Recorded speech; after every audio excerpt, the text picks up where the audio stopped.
E volto a insistir, a lógica, a matemática, para mim, está tudo submetido aos fenômenos da realidade. Então, 2 mais 2 é sempre 4. É mesmo. Quanto que é 2 quilos de tomate mais 2 metros de tecido? Não faz sentido a pergunta. As coisas, para se somarem, elas precisam ser qualitativamente iguais quanto àquele aspecto que você está considerando. E mais, elas têm que se somarem, porque senão já pode ficar somando coisas aí que não tem sentido nenhum. Então, nem a matemática, nada disso tem qualquer validade que independa, exceto enquanto sistema formal, né? As regras internas, mas isso não tem qualquer validade na realidade se aquilo não se adequar à realidade. Portanto, eu não posso tirar conclusão lógica nenhuma de axioma nenhum, se eu não estiver analisando os processos reais que estão acontecendo. Né? Então, nem a lógica eu aceito como sendo capaz de provar o que quer que seja, se essa lógica não corresponder a processos reais bem determinados. Então, não eu faço todo um aparato lógico, como faz Mises, vou aqui tergiversando, tagarelando, fazendo um monte de deduções a partir daquele axioma, e agora eu vou lá validar essa coisa no mundo. E o problema é que no axioma dele, e de qualquer outro, já está contido tudo aquilo que ele quer demonstrar. Por isso que esses métodos axiomáticos são puramente tautológicos. Diz o mesmo do mesmo. Ou seja, tudo aquilo que ele quer defender para a sociedade já está contido nas premissas que ele assumiu. O marxista, vocês não precisam acreditar em nós não partimos de nenhuma premissa universal. Nós partimos dos fenômenos e examinamos. Vocês podem até olhar as análises nossas dos fenômenos e tentar identificar os erros, e a gente discute. Mas a gente não parte de dogma nenhum, não parte de preceito conceitual nenhum para ser aplicado à realidade. Então, outra legal também, eu vou aproveitar para discutir, e outra, você mencionou, que bom que você mencionou a questão do indivíduo aí no final, e dá para dar mais concreção ainda ao que eu estava falando. Olha que loucura. Ele fala que os estoicos falam muito dos indivíduos. O estoicismo é a escola que se vai desenvolver na decadência da filosofia grega, justamente quando a comunidade grega, pela conquista macedônica, do nosso famoso Alexandre o Grande, se desmorona. E eles perderam aquele vínculo, aquela participação na polis que existia antes. E por isso que eles passam a ser extremamente pessimistas, com um sentimento individual e pessimista, mas o vínculo comunal era tão grande que eles ainda tinham uma ideia do cosmos, do qual participa todo mundo. E eles pensavam, enquanto indivíduos ali, em busca da ataraxia, que era assim, um estado de não perturbação da alma, em relação a esse cosmos, porque eles também não conseguiam se ver, nem nesse caso, como indivíduo isolado que a gente pensa hoje. Que parece que não depende da sociedade para nada, porque o nosso vínculo com a sociedade se dá todo mediado por dinheiro. A gente acha que a gente é responsável por tudo, mas eu acho que não tem nada aqui nessa sala que foi um de nós que produziu. E talvez nenhum de nós aqui tenha a técnica para fazer absolutamente nada disso. E a gente não percebe que, se é verdade que a sociedade deve oferecer espaço para decisões que são puramente nossas, nós também temos obrigações para com a sociedade. O marxismo é isso. Né? O que diz respeito à sociedade, nós decidimos coletivamente. O que diz respeito ao que eu me apropriei, aí eu faço o que eu bem entender. Mas não é a ideia do liberalismo de cada um faz o que quiser. Né? E, evidentemente, isso não pode ser aplicado ao tal do axioma da ação humana, porque na ação individual tem condicionantes sociais que determinam todas as ações e, portanto, tem que ser examinado primeiro. Então, quando o marxismo vai, por exemplo, focar, em primeiro lugar, na estrutura, no que as pessoas chamam de estrutura econômica, é pelo simples fato que a sociedade tem uma lógica reprodutiva, ou seja, a gente Um minuto de resposta. Tá, falta um. Depois da pergunta. A gente não recria a sociedade todos os dias e tem alguns aspectos que a sociedade precisa reproduzir necessariamente para ela continuar existindo. Então, eu preciso analisar esses aspectos necessários para depois ver o campo de possibilidades, para depois ver o campo de escolhas. Por exemplo, quando o marxismo quer lutar para fazer uma revolução, é porque a gente avalia que, primeiro, há possibilidade disso acontecer e é necessário a gente fazer para não caminhar para o abismo. É baseado nessa análise que a gente quer disputar a consciência das pessoas para lutar por esse caminho. Então, a escolha aqui não é isolada, ela não vem de um axioma abstrato e nem de uma aplicação lógica externa, que independe da análise do processo. Né? E é por esse caráter reprodutivo, inclusive, que causalidade é das categorias mais fracas que existe na história da filosofia. Não é que não exista causa, mas, veja, a causa remete a um elemento, que remete a um elemento, que remete a um elemento, onde é que isso vai parar? A sociedade, essas coisas se repetem. Essas coisas se repetem. E onde está a causa primeira? Você vai lá e estabelece dogmaticamente uma parada. Para dar um exemplo prático aqui, eu vou entrar no tempo da minha pergunta, tá? Que a minha pergunta vai ser rápida. Para dar um exemplo prático aqui, como é que causalidade não é que não existe, mas é uma categoria fraca, frágil, que explica porra nenhuma. Nós, sem razão, o primeiro livro do Capital, Marx não utiliza isso em lugar nenhum. Só para criticar, em alguns momentos. O que causou a crise de 2008? Causou a crise de 2008 foi foi as hipotecas hipervalorizadas de imóveis lá nos Estados Unidos. Tá, tudo bem, mas as pessoas deram calote nas hipotecas. Mas por que as pessoas deram calote nas hipotecas? Qual que é a causa disso? Por que as pessoas deram calote nas hipotecas? Porque se desvalorizou o preço dos imóveis. O imóvel valia 300 mil, passou a valer 150, a pessoa estava endividada, fez a dívida lá quando valia 300, ela tinha que pagar mais que o imóvel valia. Então foi isso que causou. Mas por que o imóvel desvalorizou? Ora, desvalorizou porque as pessoas passaram a comprar menos imóveis e teve oferta demais. E por que as pessoas passaram a comprar menos imóveis? Porque o poder de compra da massa da classe trabalhadora dos Estados Unidos reduziu, porque eles passaram a não ter mais o poder de compra que eles tinham antes e a produção de imóveis continuou no mesmo patamar. E por que o poder de compra diminuiu? Porque o salário reduziu, o poder de compra do salário reduziu, porque desemprego aumentou, porque emprego de alta qualificação saiu dos Estados Unidos. O que eu estou querendo dizer com isso? Você já chegou na sociedade inteira. Você não chega na causa primeira. Você está entendendo? Que é a partir do qual explica todo o resto. Causa vai te dando uma ordem, só que a sociedade tem uma estrutura reprodutiva. Qualquer causa primeira que você coloca é arbitrário. Você fez um corte arbitrário ali, criou uma causa unilateral. Causa não explica nada. Causa não explica nada. É uma da categoria das mais fracas que existe. E no marxismo, o papel de causalidade é restritíssimo, é extremamente restrito. Quando você está falando de causa é porque não tem importância. Querendo dizer só o seguinte, é aquele âmbito ali que você tem que estudar para entender. Né? Vou para a minha pergunta.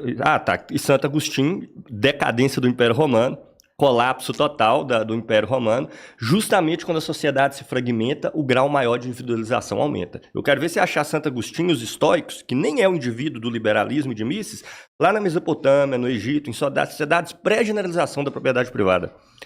Tá? Nos Incas, nos Astecas. Você vai ver que esse indivíduo não existe. Ele não é concebível nessas formas de sociedade. Tá? E o liberalismo projeta o indivíduo do capitalismo para a humanidade inteira. O Mises, né, indo mais além, como supra-sumo da vulgaridade, ele projeta a realidade do mercado financeiro, de grupinho que fica metido comprando ação em bolsa de valores, para explicar a humanidade inteira. Isso é inconcebível em quase todas as formas de sociedade. E ele faz isso por quê? Porque ele pega um axioma arbitrário, aplica arbitrariamente uma lógica e impõe aquilo ali como critério para analisar qualquer período histórico e qualquer situação concreta e particular. Isso, evidentemente, não serve para nada, só para justificar uma ideia que ele já tem antes, e criou o sistema para justificar aquilo. Então, o valor científico, para mim, do Mises é nenhum, é nada. Mises pode ser jogado na lata de lixo sem a menor hesitação. O papel que Mises tem na história do pensamento é zero. E eu reconheço que tem liberais que têm papel. Adam Smith é um autor relevante. Eu concordo com o Smith? Não, é um autor relevante. David Ricardo é um autor relevante. Mises não tem relevância nenhuma. Mises serve... é um autor relevante? Poucas coisinhas. Algumas coisinhas. Melhor do que Mises, mas Mises é o professor de Hayek, então... não tem nenhum problema isso aí. Então ele é relevante. Oi? Pausei aqui enquanto vocês perguntam. Tá, pronto? beleza, tranquilo. Mas assim, eu vou descer um pouco a terra, tá? Eu sei, essas discussões são muito interessantes para o público, acho que talvez seja um pouco entediante, mas eu vou descer aqui um pouco a terra. Eu queria entender, eu trouxe aqui algumas empresas. Eu falei que eu comentava aqui antes, a gente mapeou assim, as 500 maiores empresas do mundo, de todos os setores imagináveis, representando o peso dos respectivos países e tudo mais. A gente vê que essas 500 empresas, tem umas 200 norte-americanas, 130 chinesas, por aí vai. Elas são responsáveis por cerca de 70% a 80% do PIB mundial.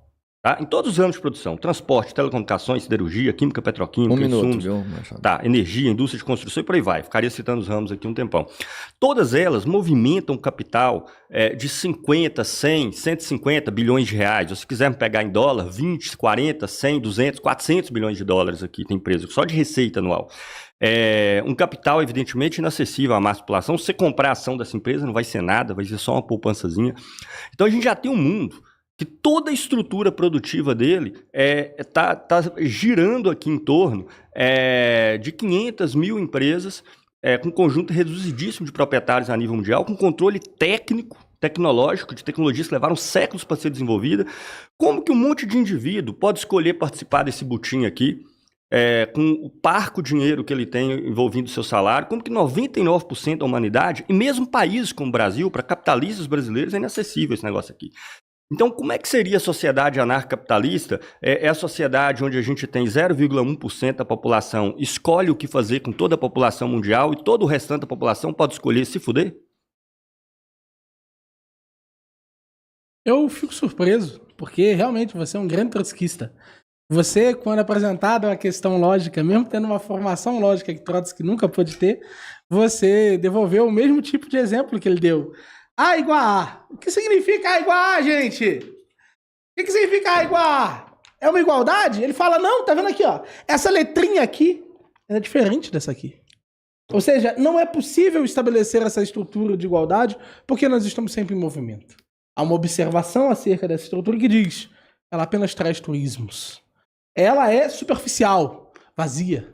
Ele fala isso polemizando com um cara do sindicato, eu acho que era do sindicato, dizendo, não, esse pensamento burguês que ele estabelece essa relação lógica, esse pensamento ele não pode definir a nossa forma de enxergar a história. O que deve definir essa forma? A dialética. A dialética deve observar os movimentos e identificar. Há aqui mais do que as relações lógicas. E para embasar esse ponto, além disso, você vai perto do Trotsky, na resposta dele ao Eastman. Eu achei muito interessante isso, porque Trotsky polemiza com o Eastman, Max Eastman, um dos mais ferrenhos anticomunistas. Ele diz, a noção da causalidade é uma noção fraca. Hume trouxe várias das questões fundamentais do porquê ela não tem potencial explicativo. Só que o problema é, nós estamos no século XXI. E o século XXI é conhecido pelas polêmicas que resultaram da disputa do problema da indução. Por quem? Karl Popper. Por quem? Por esses mesmos liberais que você diz, não, o método científico deles é impróprio, mas a estrutura deles é extremamente baseada nas causas. A estrutura da nossa ciência de hoje utiliza isso de uma forma generalizada. Hoje, se você utiliza o método o falseabilismo, você vai diretamente se relacionar uma hipótese, você vai estabelecer uma hipótese, e você vai estabelecer um conjunto de coisas que devem acontecer. E você vai sempre o quê? Procurar uma repetição, que se dará através de uma causa, a repetição e o efeito. Que você vai procurar experiencialmente acontecer várias e várias e várias e várias vezes. Então, há essa noção de que isso é o que constrói a nossa ciência hoje. Então, não, Gustavo. Quando você trata essas questões, eu juro pra você, Trotsky foi superado, ele foi vencido nessa questão. Por quê? Porque os marxistas foram vencidos nessa questão. O mundo caminhou para essa estrutura. O mundo recusou David Baum. O mundo recusou a plot wave. O mundo favoreceu a interpretação de Copenhague. O mundo favoreceu todos os elementos fundamentais sobre os quais nós não podemos afirmar, por exemplo, o localismo do mundo. Hoje, as desigualdades de Bell refutaram Einstein. Não é possível estabelecer de forma alguma, que esse mundo que você gostaria, que é o mundo em que a causa, a própria noção de causa é pouco concreta e direta, é o mundo que nós deveríamos observar. Hoje há uma quebra significativa disso. E você pode dizer, não, eles estão errados. E eu vi você defendendo que eles estão errados. Eu vi você defendendo, não, a forma como eles raciocinam, quando eles pararem de raciocinar assim, quando o mundo parar de raciocinar assim, nós vamos ter uma modificação significativa em como nós aprendemos os problemas gerais. Quando essa metafísica parar de ser assim, então nós teremos um crescimento significativo expressivo. Só que, para esse fato acontecer, nós precisamos primeiro dizer que tudo o que nós construímos hoje na nossa civilização ocidental são bases fracas. Então eu não vou assumir isso. O ônus é seu. O ônus do porquê esse método é ruim, por que nós não deveríamos utilizar essa estrutura, por que esses elementos lógicos que se seguem uns dos outros não deveriam ser utilizados, mas sim uma noção de movimento, mas sim as próprias noções da dialética, é seu ônus. Você precisa entender isso, porque a generalidade, o óbvio, por assim dizer, é o modelo que se construiu paralelo ao capitalismo, não para justificá-lo. Como eu bem sei que você vai utilizar os mesmos princípios que você utilizou para criticar o Mises, para criticar a própria ciência. E agora, sobre as questões, em algum momento, ao invés da gente subir o nível, você preferiu manter algo mais simples. Então vamos. Vamos até o mais simples. Vamos até o mais básico. A sociedade anarcocapitalista. Como que ela trata essas questões? E aí vamos pensar. Marx não trata uma relação causal, mas Menger trata. Menger diz: as mercadorias, como coisas, são coisinhas insignificantes. Insignificantes. As coisas do mundo existindo, pouca atenção deveria ser dada a elas. O que é muito importante ser observado? A relação entre as coisas e as pessoas. E, nesse sentido, cada coisa assume a noção de um bem. Eu não avisei, mas deu sim, tá? Não avisei o de 1 minuto antes, mas tem um tempinho aí pra concluir. Aí me quebrou. Tudo bem. Mas eu não interrompi. Não, relaxa. Continua aí, Tudo bem. continua aí. Então, o bem, ele é um conjunto de visões possíveis acerca de uma mesma mercadoria. Isso significa que esse copo d'água agora, que eu estou cuspindo só porra, peço perdão, senhor. Porque eu bebi pouca água e tá difícil aqui, tá quente. Esse copo d'água, ele apresenta uma característica única. Ele está numa relação comigo. E essa relação única e específica é o que declara a sua própria estrutura. E nós reconhecemos os bens em virtude da ordem que eles participam. Então, se nós temos um bem de primeira ordem, que é o que eu vou consumir, veja, aqui dá o quê? Um copo de água. A água e ao copo. Eu valorizo o rio diretamente? Não. Eu não valorizo o rio diretamente. Eu valorizo o rio mediante o quê? Mediante a água que ele pode me fornecer. Só que existe um bem que precisou ser produzido para que esse bem existisse aqui. Um segundo bem. Um terceiro bem, um quarto bem, um quinto bem. Só que todos eles são para quê? Para me atender. A relação vem das minhas necessidades e dos meus desejos para a produção. Do consumo para a produção e não o contrário. Eu estou, nesse sentido, declarando a necessidade dessa empresa, seja lá qual seja, ter trazido a água até a mim e ter trazido o copo até a mim. Então, essas empresas, é verdade, elas concentram o PIB. Mas quantas outras empresas não produzem efetivamente os produtos que são necessários para o fornecimento dessas empresas? Ou você vai me convencer que todo o fornecimento, toda a estrutura produtiva dessas empresas pertence a 600 empresas? Isso seria uma impossibilidade técnica. É evidentemente que para cada ação de uma determinada dessas empresas, nós encontraremos... E aqui é um caso que eu posso trazer aqui, caso da Bolsa Brasileira.